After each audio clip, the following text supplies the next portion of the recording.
everyone, hope that you're all well. So in this video I'm going to talk a little bit about a really nice, really simple little practice called the Be Kind practice. And this practice is suitable for anyone at any age, but this video is directed towards parents in particular, but anybody, any adult, I suppose. So the first part of the practice is be. So we can ask ourselves, so how can I be? Or why should I be? So we're called human beings, but often in reality we're actually like human doings or human thinkings. So we spend our whole days kind of going, thinking, and we never really connect to this part of being. And being really is just being here in the here and now in this moment. Being here, so noticing what I can see around me, and listening to what the person is saying in front of me, feeling the cushion underneath me, noticing what I can smell, noticing what I can taste, just being here in the here and now. And we don't typically spend that much time in the here and now actually. So there's a lot of research that shows us that our minds tend to wander quite a lot. And often I call this the monkey mind. And some of the research shows us that about up to 48% of the time our minds aren't actually in the moment. So our minds are somewhere off time traveling in the past or the future or somewhere else. And often when I say this to people, they say, well, actually my mind is more, it's 90% not in the moment. So we don't know, but that, some of the research indicates that. Okay. And also a lot of those thoughts tend to be negative thoughts, tend to be repetitive thoughts. So for a lot of people, we're not here, not present in our lives, not being about half of the time. And a lot of those thoughts that we're lost in are more worries or more negative thoughts and are more kind of repetitive thoughts. And what we find is that that's not really very helpful for us. And I just like you to reflect on that for yourself. So the important thing about mindfulness is I can give you these kind of ideas, but what I'd really like you to do is reflect on them for yourself and really ask yourself, well, is that actually true for me? So we're going to do a little reflection and just to see what comes up for you. So if you're okay and if you're comfortable, you can close your eyes. And I just like you to reflect on your life and on your life so far. And I want you to think about all the worrying that you've done. So how much of your life have you spent worrying about what might happen in the future, about what might go wrong, maybe what might happen for your children's future, maybe imagine worst case scenarios. And I want you to really honestly answer this question. Do you think that any of that worrying has helped you in any way at all? And I want you to be really, really, really honest with yourself. You don't have to tell anybody this answer, but just be honest with yourself. Has the worrying helped you? And if so, how has it helped? And if it hasn't helped, how has it not helped? What impact has it had on you? On your mental health and your well-being, on your relationships, on your parenting, on your work? How much of your life have you spent worrying? Have you spent a lot of time worrying? And now reflecting on your thinking about the past, and in particular maybe thinking maybe the things that have gone wrong, or focusing on what wasn't okay, or mistakes you've made, or mistakes other people have made. So the focusing maybe on the negative things in the past. Replaying scenarios, replaying conversations, replaying mistakes, going over things in your head. I want you to ask yourself, has any of that been helpful at all? And really be honest with yourself. And if so, what parts have been helpful? And what parts have not been helpful? And how has all this kind of thinking or ruminating about the past, how has that impacted you? How has it impacted your mind and your mental health, your well-being? How has it impacted your relationships, your parenting, your work? Just be really honest with yourself about this. And when you're ready, you can open your eyes. So normally when I do this practice with people, and I've done this practice with thousands of people, and especially when I ask them the worry question, I haven't had one person that said that any of the worrying that they've done has helped them in any way. So most people say, now it might be different for you, but most people say, well, actually the worrying, hasn't helped me. Now there's a difference between worrying and planning. Of course we need to plan for the future, but worrying tends to have that fear emotion underneath it, and it tends to not feel very good in our bodies. We tend to feel kind of fearful and feel stressed with worry. And the same with that question about the past. And of course, some thinking about the past or reflection on our maybe mistakes or learning from the past is helpful. But what I find for most people, a lot of the thinking that we do about the past, which can be focusing on what we did wrong or what other people did wrong, or if only, or it shouldn't have happened, or why did this happen? Most people would say that hasn't helped them either. And actually that this kind of focus on worrying about the future and kind of negative things in the past and replaying things in our heads has actually caused us a lot of stress. And I know for me, in my own mind, this was the case for me. When I first started practicing meditation and mindfulness over 10 years ago now, I had a lot of worries, and I particularly focused a lot on what I had done wrong, and I was always replaying things that I felt should have went differently. And I used to think, oh, if only that didn't happen, and focusing a lot on negative things in my life. And I actually, to be honest, it kind of took over me. Like my mind was quite negative, I found.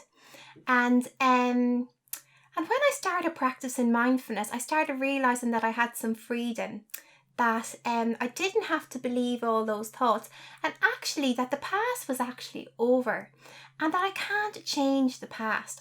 We can't go back even a second into the past, and nobody ever has, So really that thinking about it and worrying about it and wishing it was different doesn't help. It just makes us feel worse. It makes us feel more stressed and more unhappy. And the same with the future. When I really kind of thought about that, I realized that I can't be in the future, and nobody really knows what's going to happen in the future. So a lot of the worrying that I was doing, I realized that wasn't helping me either. And when I started practicing mindfulness, I realized that I can let go of the past and let go of the future and try and just be in this moment. And I won't always stay in the moment. My mind will come out of the moment. But when I did make that decision to be more present or connect more to being, or be here in the here and now, and let go of the worries when they came up and let go of those thoughts about the past, I noticed that I felt a lot better inside. I noticed that my mind was clearer and calmer, and that I felt happier. It wasn't kind of a solution to all my problems, but it did help me in a lot of ways, and it helped me enjoy my life more, and it helped me forgive myself and forgive the past and not be constantly beating myself up. And it also helped me just enjoy what was happening in this moment, rather than being always thinking about what's the next thing or the next day off or the next holiday.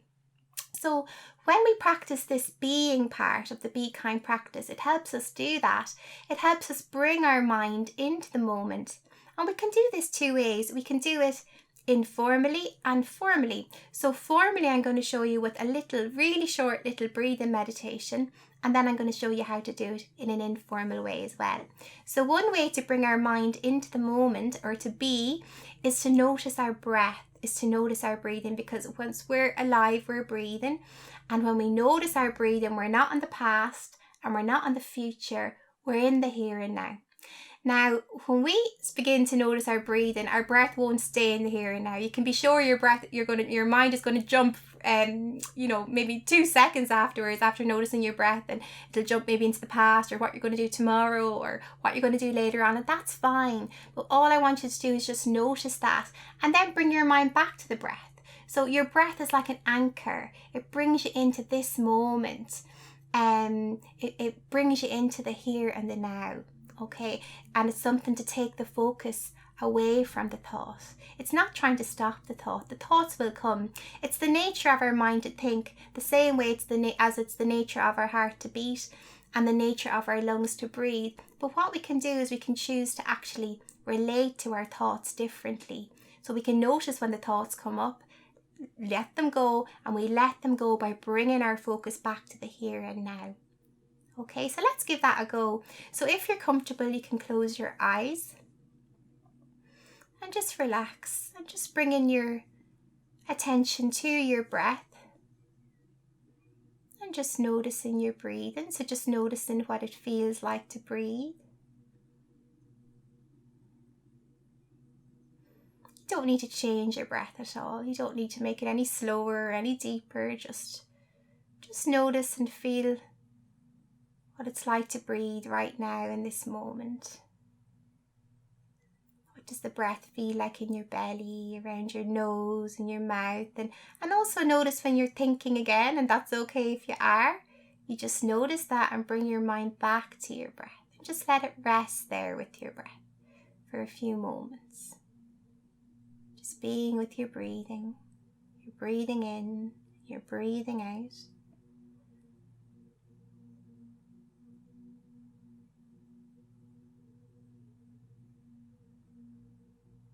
And now again, just notice when your mind moves and bring it back. Bring it back to the breath again. And we're just going to stay with the breath for a few more moments. And when you're ready, you can open your eyes.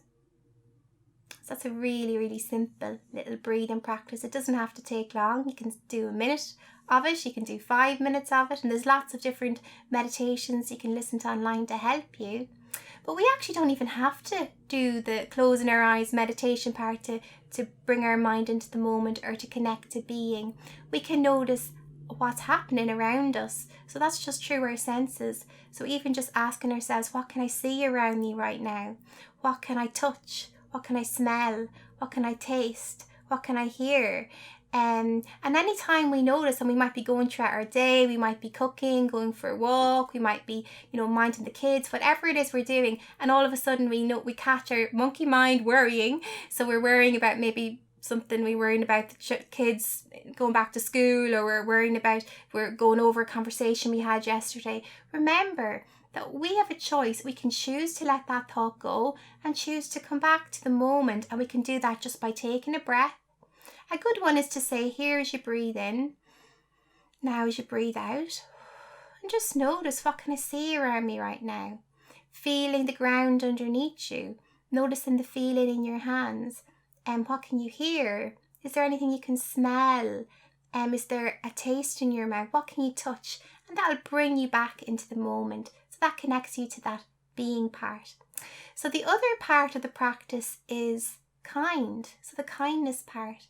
And this kindness part is actually about being kind to you, because often we hear so much about being kind to others, but we don't hear that much about being kind to ourselves. And often we've never got that message that it's important to be kind to ourselves. But I really feel that we need to be kind to ourselves first, and then we can bring that kindness out to others. We need to look after ourselves first and just be a really good friend to ourselves. So what I'd like you to do now again is just close your eyes if you feel comfortable. And I want you just to reflect again back on your life and just notice, have you been kind to yourself? Do you even think about being kind to yourself right now in your life? What kind of voice do you speak to yourself with?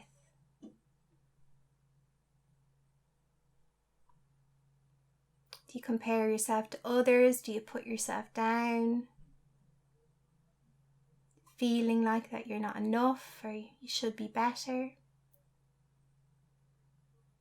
Is our voice more like an inner bully than an inner friend? So just noticing that. Noticing, would you treat your best friend the way you treat yourself? Would you treat a family member that you love the way you treat yourself? And just really honestly asking yourself those questions. And also asking yourself the question, when you're not being kind to yourself, when you're being hard on yourself, when you're putting yourself down, what impact does that have on your mind, on your mental health, on your well-being, on your relationships, on your work? maybe on your parenting. You can open your eyes now. So again, in my work, something I find is that a lot of people tend to be very hard on themselves, and they're often very good at being kind to others, but often they don't realise, or they don't even think about being kind to themselves, and actually they can actually treat themselves more like maybe an inner bully than an inner friend. So they can have maybe very negative or very critical inner voice. And for me personally, that was the case. Before I started any of this practice, I had a very negative inner critic, we could call it. So I was always giving out to myself and feeling like I wasn't good enough, and feeling like I should be doing things better. And then I came across the work of Kristen Neff on self-compassion, and I realised the importance of actually being a friend to myself and being kind to myself. So one of the things we can do to help ourselves be kind to ourselves is just ask ourselves, it's a really, really simple little practice. How could I be a better friend to myself in this moment? Or would I speak to a good friend the way I'm speaking to myself right now? And if the answer is no, just change the way you're speaking to yourself and talk to yourself as if you were a really good friend. Okay, so really it's the idea of making friends with yourself. And a nice little practice is to put your hand on your heart to do this, and even just saying some phrases. So a few phrases I really like are: I'm enough, I'm doing the best I can, may I be kind to myself in this moment, may I be a friend to myself in this moment. And they're ones I use every day myself, but you can come up with any ones you like, but it can be a really nice little practice to bring into your day. So we can bring this be kind practice together by just noticing in any moment, whether we are busy with our kids or whether we're going for a walk or whether we're working, we can say, am I in this moment, or am I off time traveling? Am I gone somewhere else? If we're not in this moment, come back to being. So noticing your breath, noticing what you can see, hear, smell, touch and taste, that'll bring you back to being. And then asking yourself the question, how can I be kind?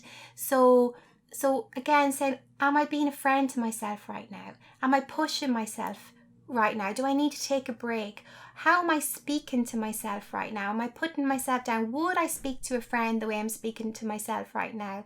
And if the answer to that is no, seeing, can I be kind, or can I be more caring?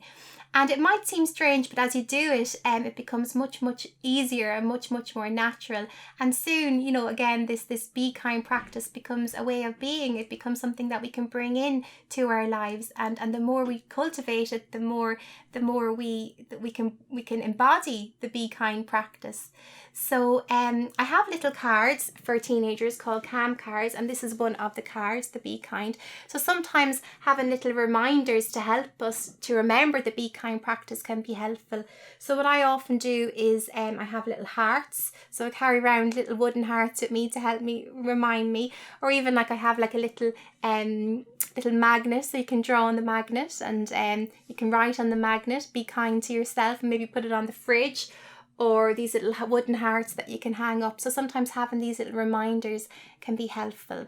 So I hope you found that practice helpful. It's a very simple little practice, but it can make a big, big difference to our lives.